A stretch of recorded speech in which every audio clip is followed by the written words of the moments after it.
A'udzubillahi minasyaitonirrajim. Bismillahirrahmanirrahim. Assalamualaikum warahmatullahi wabarakatuh.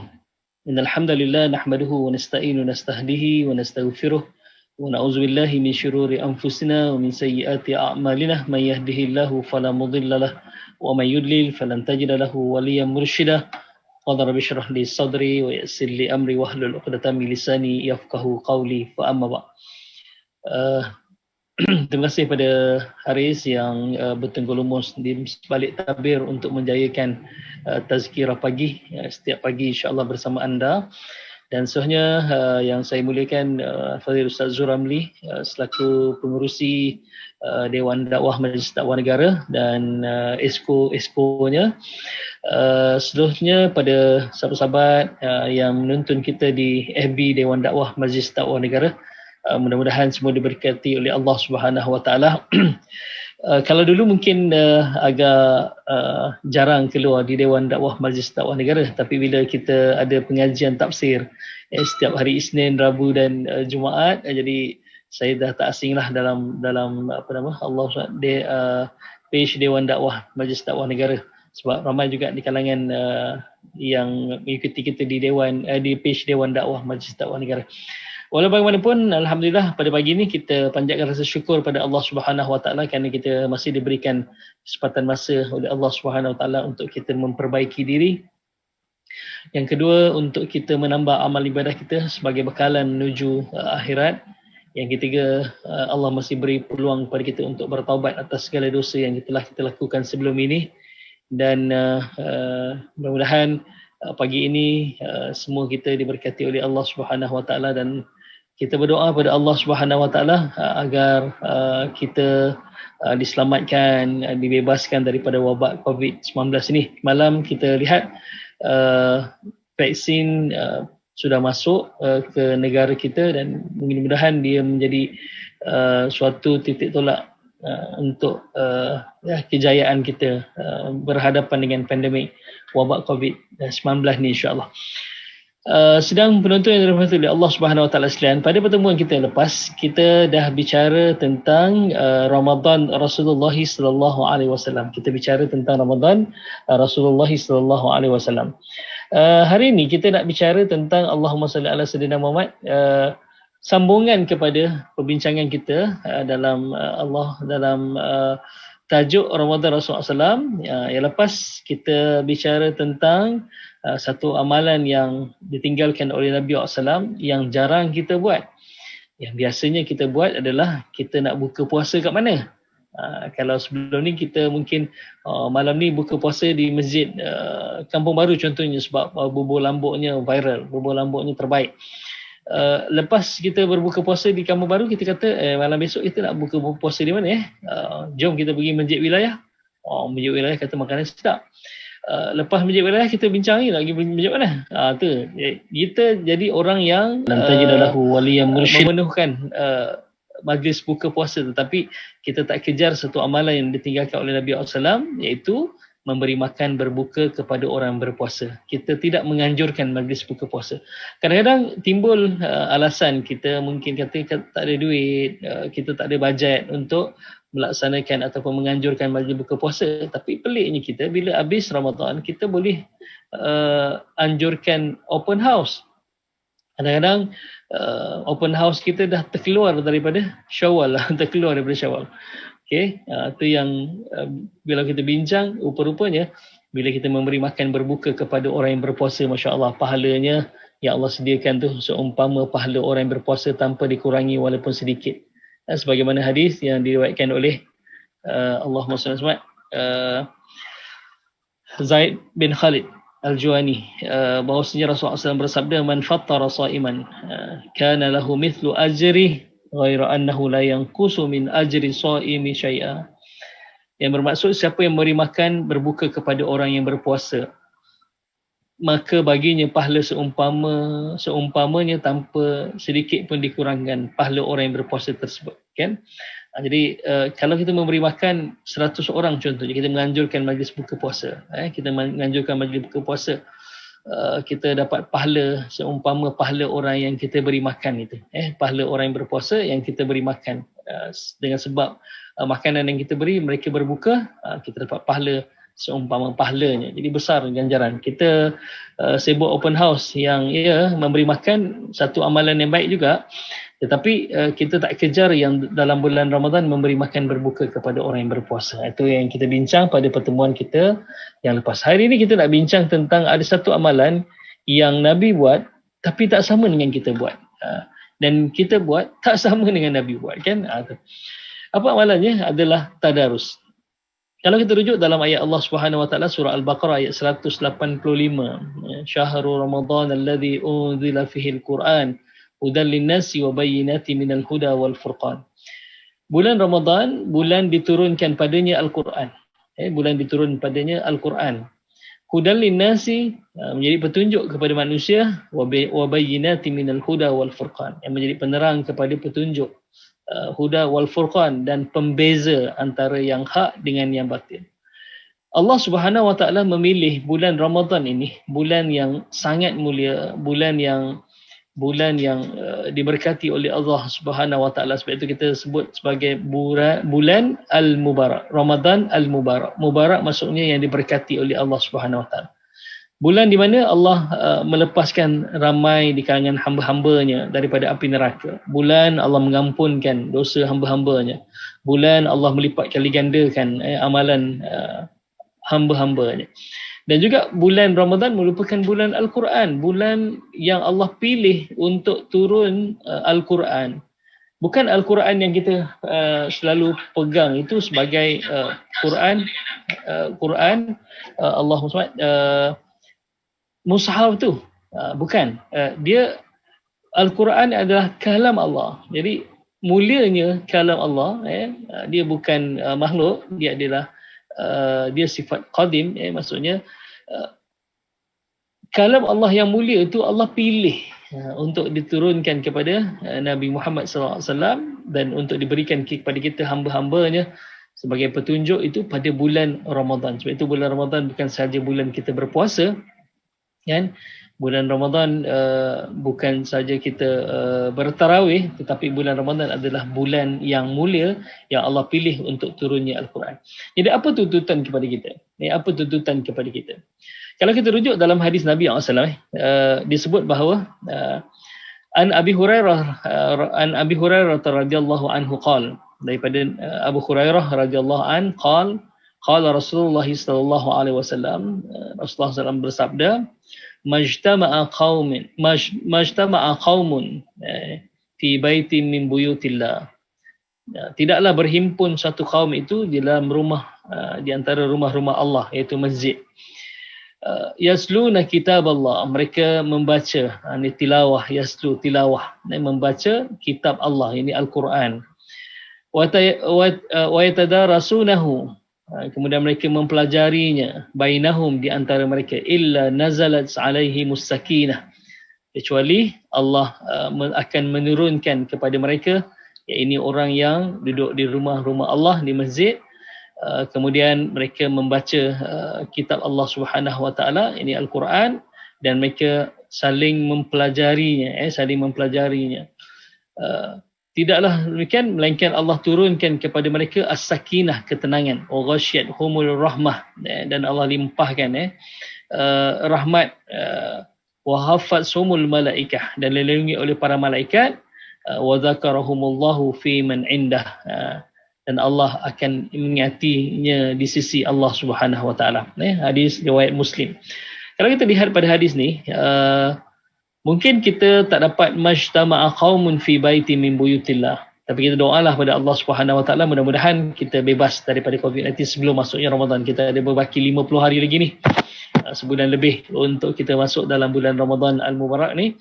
Mudah-mudahan kita dapat duduk kembali di masjid. Kita lihat, kita cemburu di utara tanah air kita di Perlis, masjid seluruhnya telah dibuka, kan, walaupun ada penjarakan sosial, tapi seluruh masjid dibuka. Wallahu alam bagaimana SOP untuk Ramadan, saya rasa sama, kan. Tetapi di sana kita tahu kes tidak ada kes baru, tapi di Selangor ni Selangor, Johor, dan semalam kita dikejutkan di Perak kes sehingga 1,000 kes baru kan. Jadi adakah kita benar-benar bebas? Itu adalah tanggungjawab kita sebenarnya untuk menjaga SOP, untuk memutuskan rantaian tersebut. Jadi insya-Allah mudah-mudahan.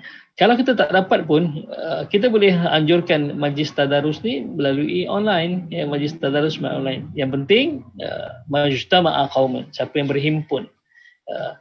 Kalau tak dapat fi baiti min buyutillah, tapi kita berhimpun dalam ruangan online ataupun alam maya ini untuk yaslunal kitab, untuk kita membaca Al-Quran beramai-ramai, wa yatadarasunahu, untuk kita saling belajar tentangnya. Okey, insya-Allah Allah akan turunkan kepada kita ketenangan, dan Allah akan lindungkan kita, payungkan kita dengan payungan rahmat. Kemudian malaikat akan melindungi kita, dan Allah akan menyebut kita di kalangan di sisi Allah Subhanahu Wa Taala. Ini ganjaran yang diberikan kepada orang yang pertama yasluna kitab Allah, membaca Al-Quran. Yang kedua yatadarasunahu, yang mempelajari. Okey.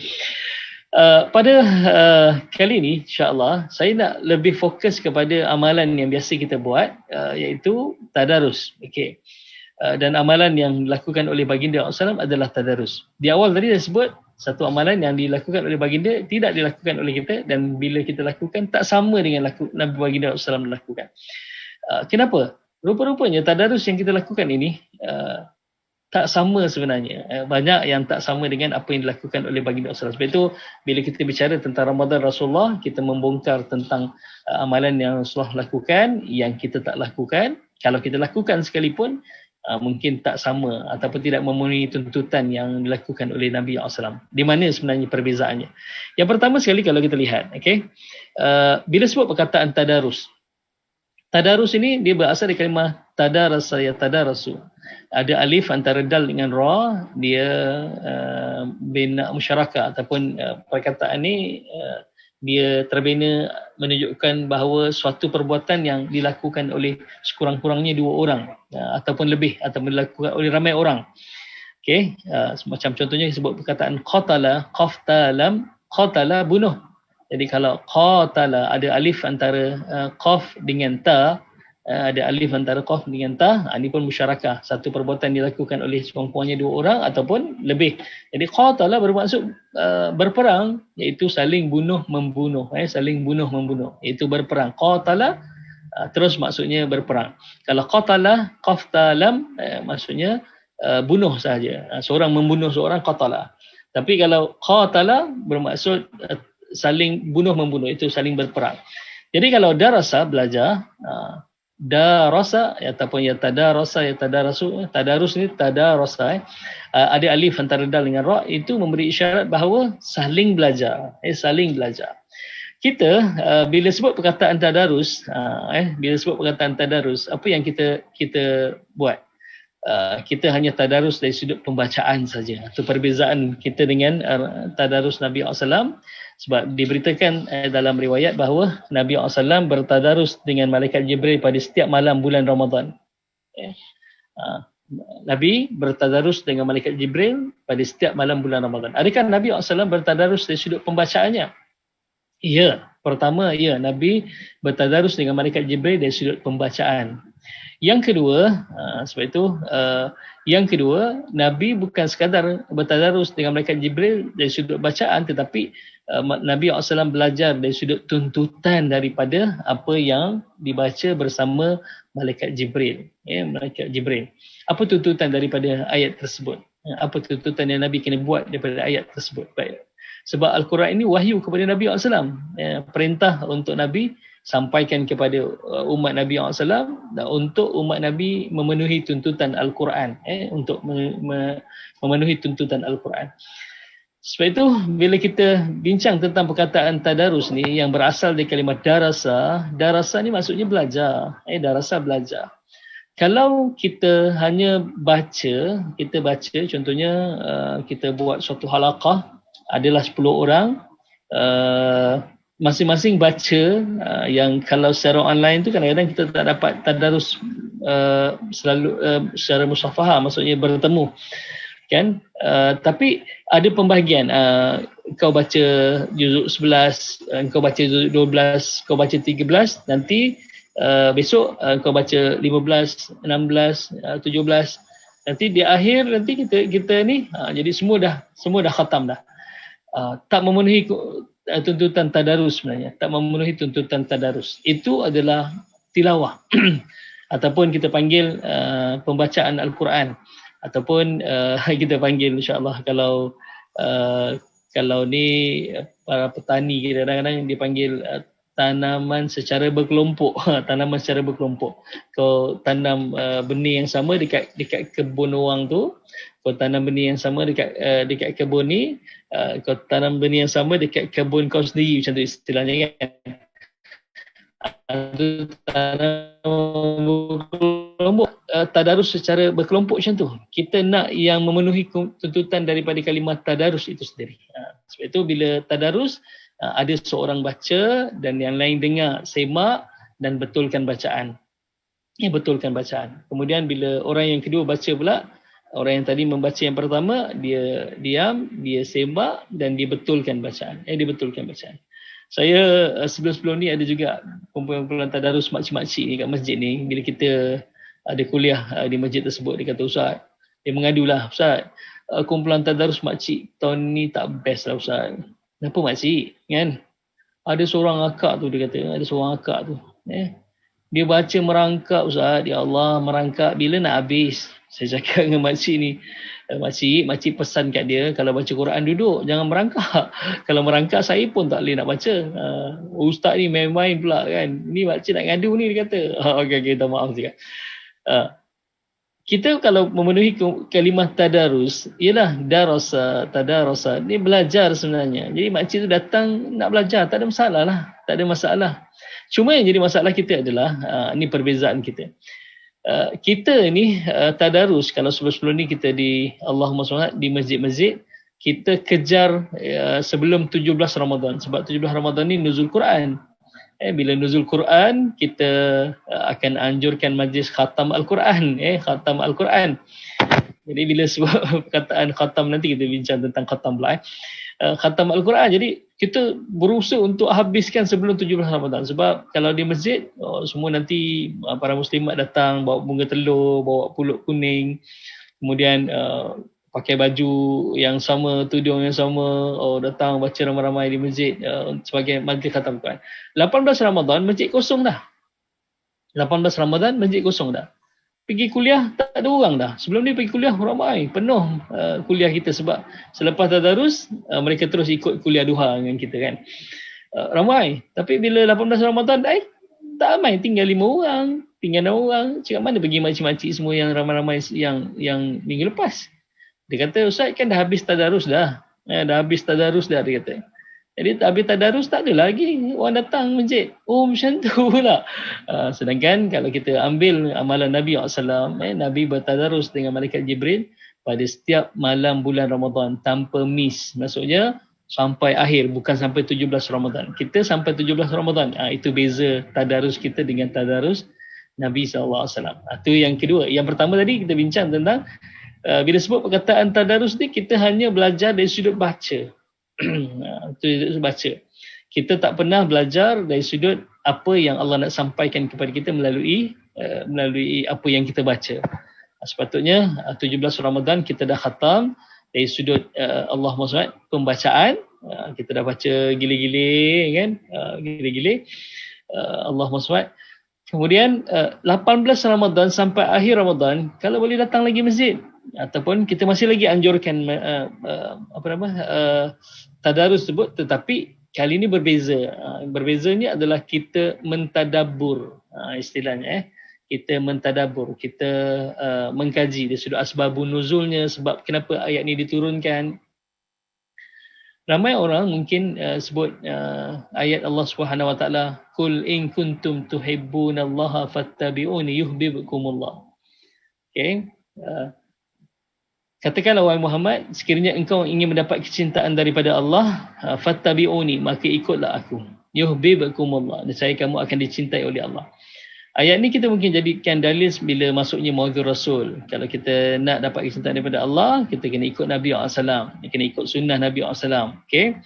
Tetapi ayat ni sebenarnya asbabun nuzulnya, kalau kita kaji, dia adalah ada satu kisah. Ada satu kisah. Bila mana Nabi berdakwah kepada orang-orang kafir Quraisy yang menyembah berhala, mereka menjawab, kami menyembah berhala ni sebab nak dapat kecintaan daripada Allah, dia kata. Daripada Allah. Lalu Allah turunkan ayat ini kepada Nabi SAW.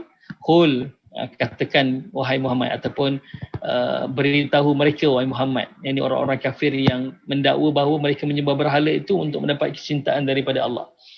In kuntum tuhibun Allah, kalau kamu ingin mendapat kecintaan daripada Allah, bukan ini caranya, bukan sembah berhala. Ikut aku, ikut ajaran aku, ikut agama yang aku bawa, untuk agama Islam. Kata Nabi SAW, yuhibbukumullah, kamu akan diampuni. Dapat mengetahui apa maksud di sebalik perkataan tersebut dan apa sejarah asbabun nuzulnya, sejarah asbabun nuzul. Okey. Yang kita kata satu lagi, wa makaru wa makarallah wallahu khairul makirin. Mereka merancang dan Allah merancang, dan sebaik-baik perancang adalah Allah Subhanahu Wa Taala. Kita gunakan ayat ni tak apa, dia boleh, tak ada masalah kita gunakan untuk kita ambil iktibar daripada ayat ni. Tetapi kalau kita mengkaji tentang asbabun nuzulnya, wa makaru wa makarallah, mereka merancang untuk lari daripada azab Allah Subhanahu Wa Taala. Wa makarallah maksudnya Allah telah tetapkan azab ke atas mereka. Wallahu khairul makirin. Sesungguhnya Allah itu adalah sebaik-baik perancang. Maksudnya kalau Allah dah tetapkan azab ke atas orang-orang kafir ni, mereka merancang macam mana pun mereka tak akan boleh lari daripada azab ni. Sebenarnya ayat itu. Sebab itu pentingnya kita ini tadarus, bukan sekadar kita baca tu yang tak habis-habis asyik salah je, Efa asyik salah je sebutannya, makhraj asyik salah je. Kita tiap-tiap tahun asyik betulkan bacaan, tak apa, boleh, bagus.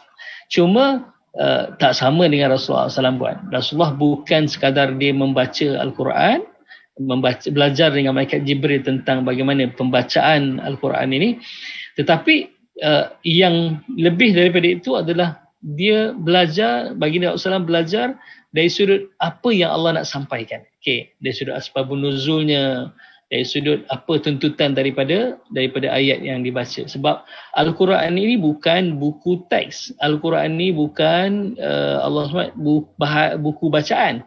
Al-Quran ini adalah dusturuna, perlembagaan kita. Al-Quran ini adalah buku manual manusia, Al-Quran ini adalah kalam Allah, kata-kata daripada Allah Subhanahu Wa Taala. Sebab itu kadang-kadang kita sebut kata-kata yang ditinggalkan, kata-kata keramat yang ditinggalkan oleh Datuk Laksmana Hang Tuah takkan Melayu hilang di dunia. Oh, kita berpegang sungguh bila ada anak Melayu je berjaya. Contohnya Dr. Afifi Al-Akiti, dia menjadi pensyarah anak Melayu pertama di University Oxford di UK, kan. Kita bangga dan kita keluarkan caption tu, takkan Melayu hilang dunia. Benarlah kata-kata Datuk Laksmana Hang Tuah, takkan hilang Melayu di dunia. Bila Datuk Syekh Muzaffar naik ke ISS, orang pertama Melayu yang naik ke ni dan orang kedua Islam yang naik ke ISS, kita kata kita keluarkan caption, takkan Melayu hilang di dunia. Ini kata-kata Datuk Laksmana Hang Tuah. Itu kata-kata makhluk. Ada kebenaran dan wallahu alam, mungkin sekadar legenda ataupun mitos, kan, legenda ataupun ialah. Tetapi ini kalam Allah, kata-kata daripada Allah, Tuhan yang mencipta kita, Tuhan yang mengatur segala perjalanan hidup kita, Tuhan yang memberi rezeki kepada kita. Sebab itu bila kata-kata ini sepatutnya kita ambil dan kita pegang sebagaimana tadi yang kata-kata makhluk Datuk Laksmana Hang Tuah kita pegang. Ini kata pencipta kita, Allah Subhanahu Wa Taala, Allah yang Maha Tinggi, Allah yang Maha Esa, Allah yang Maha Berkuasa ini. Kita pegang. Malangnya kita tak pegang seumpama macam kita pegang kata-kata Datuk Laksmana Hang Tuah. Sebab itu bila kita memahami suatu perkara itu, kita akan sungguh-sungguh buat. Okey. Di mana silap kita? Kita silap hanya kita baca tanpa kita memahami maknanya. Saya ingat bawa satu kisah Sayyidina Umar Al-Khattab.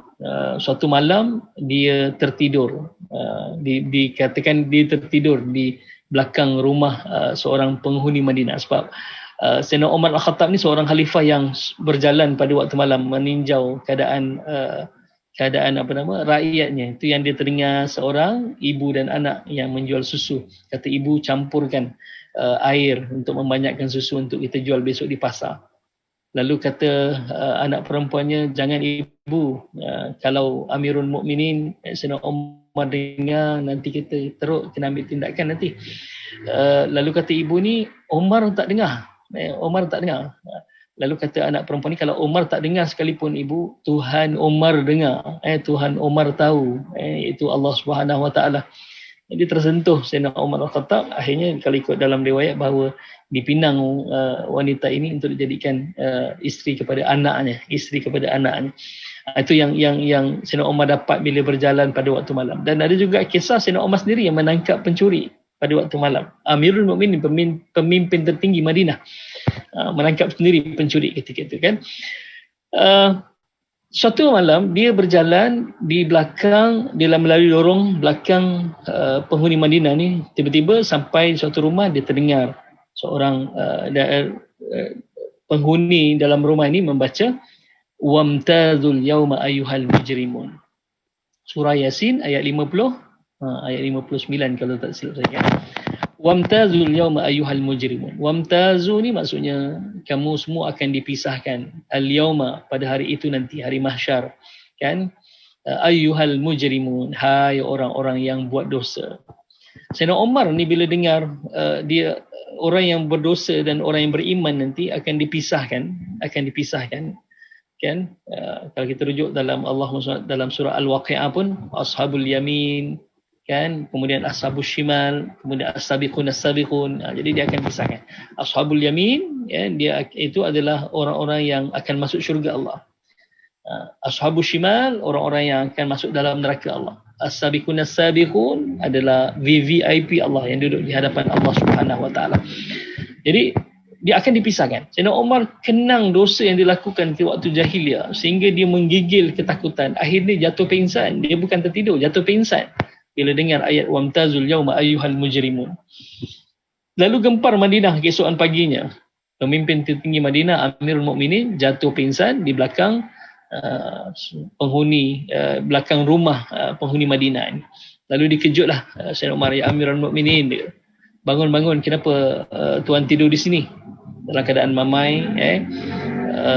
Sayyidina Umar dia sebut bahawa sebenarnya bukan aku tidur. Sewaktu aku melalui di belakang rumah ini, aku mendengar penghuninya membaca ayat wamtazul yauma ayyuhal mujrimun, yang bila dia baca timbul kegurunan dalam hati aku, dan aku menggigil ketakutan mengenang segala dosa yang